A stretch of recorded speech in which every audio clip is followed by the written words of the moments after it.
किसी समकोण त्रिकोण अर्थात राइट ट्रायंगल की सबसे बड़ी भुजा का वर्ग उसकी बाकी दोनों भुजाओं के वर्ग के जोड़ के बराबर होता है। इस रेखा चित्र में ए और बी के वर्ग का योग सी के वर्ग के बराबर होगा। विश्व इसे पाइथागोरस थ्योरम या पाइथागोरस के प्रमेय के नाम से जानता है।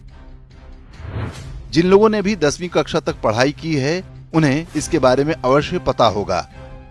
ये प्रमेय बहुत सरल दिखाई देता है, लेकिन इसका उपयोग छोटे कमरे से लेकर बड़े बड़े भवन बनाने में होता है। आज जो ऊंची ऊंची बिल्डिंग बनती हैं, वो बिना इस प्रमेय के ज्ञान के संभव नहीं थी। इसकी खोज का श्रेय प्राचीन ग्रीस के गणितज्ञ पाइथागोरस को दिया जाता है। पाइथागोरस का जन्म ईसा के लगभग 580 वर्ष पूर्व हुआ था। ये वो समय था जब विश्व के दोनों ही अवैज्ञानिक मजहबों ईसाई और इस्लाम का जन्म नहीं हुआ था। पाइथागोरस को भले ही इसका श्रेय दिया जाता है, लेकिन सत्य यही है कि भारतीयों को इस प्रमेय का ज्ञान बहुत पहले से था।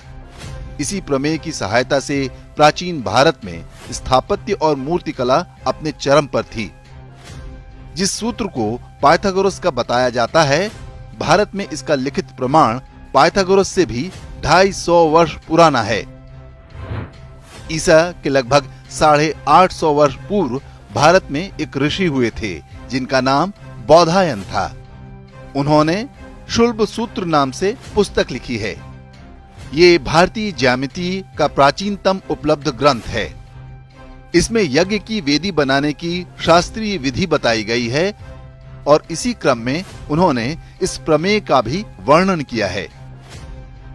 आज विश्व के कई गणितज्ञ मानते हैं कि पाइथागोरस ने इस प्रमेय का प्रतिपादन नहीं किया था, क्योंकि इसके बारे में बौधायन का लेखन पाइथागोरस से लगभग 2.5 शताब्दी पुराना है। वास्तव में बौधायन या पाइथागोरस से भी पहले मिस्र और बेबीलोन की सभ्यताओं में इस सूत्र के प्रमेय के ढेरों उदाहरण मिलते हैं।